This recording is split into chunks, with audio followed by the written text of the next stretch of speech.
This is Duke University. One of my principal sites of research are African American social dances, and social dances are hugely important to help us understand how people live their lives.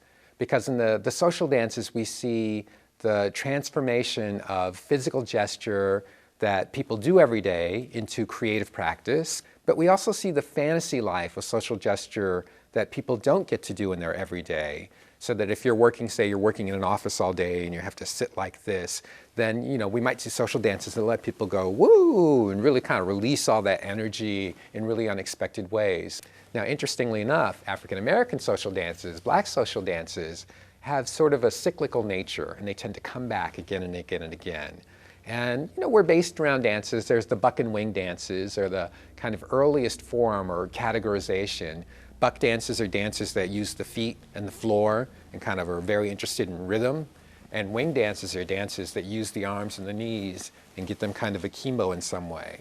So these are two grand categories, but we can kind of put any social dance into one of these two categories. So dances that use the footwork, like footworking in the 90s and early, right after the millennium, but also like the Charleston or in the 20s, or the mashed potato in the 50s and 60s, or so those are footworking dances derived from buck dances maybe.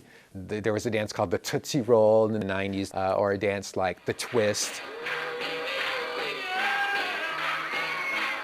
or a dance even like the Dougie or the jerk. These are wing dances that kind of use the arms and the torso in this way.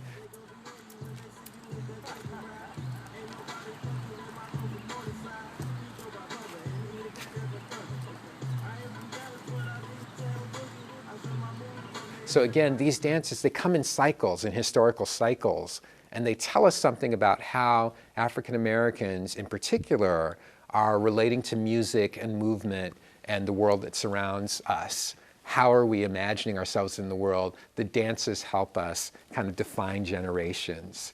So for my research, they're hugely important flashpoints to help me understand what's happening, how the social dances in the Black Power movement in the 1960s, very different from social dances in the 70s, when disco comes and funk, and then the early parts of hip hop, early b-boying, b-girling, early hip hop movement, very different from what came just before it. But then again, these large categories, buck and wing dances, are always there.